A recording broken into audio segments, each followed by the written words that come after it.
Дастарханда ерекше болып тұратын салатты көрсететін боламын, міндетті түрде видеоның соңына дейін қараңыздар.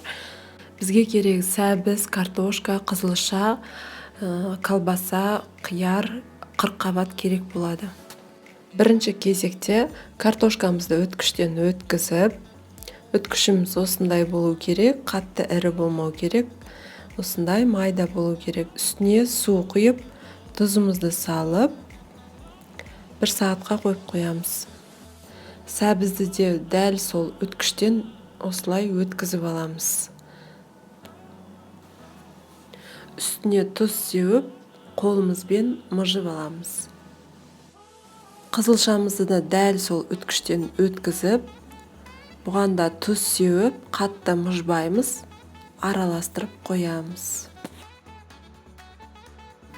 Қырыққабатымызды да майда қылып осылай турап аламыз, және үстіне тұз сеуіп, бұны да мыжып қоямыз. Қиярды жіңішке қылып турап аламыз, сосын соломка қылып тураймыз. Көріп тұрғандарыңыздай барлығын соломка қылып турап жатырмыз. Колбасамызды да осылай соломка қылып турап аламыз. Ал жаңағы картошкамыздың суын сығып алып, қызып тұрған табамызға май құйып, осылай картошкамызды қуырып аламыз. Міне барлығы дайын, осылай бөлек-бөлек ыдыста тұру керек. Енді осыны тарелкаға жинайтын боламыз. Бірінші осылай сәбізді, тау сияқты үйіп қоясыздар. Және қырыққабатымызды қоямыз, қызылшамызды қоямыз.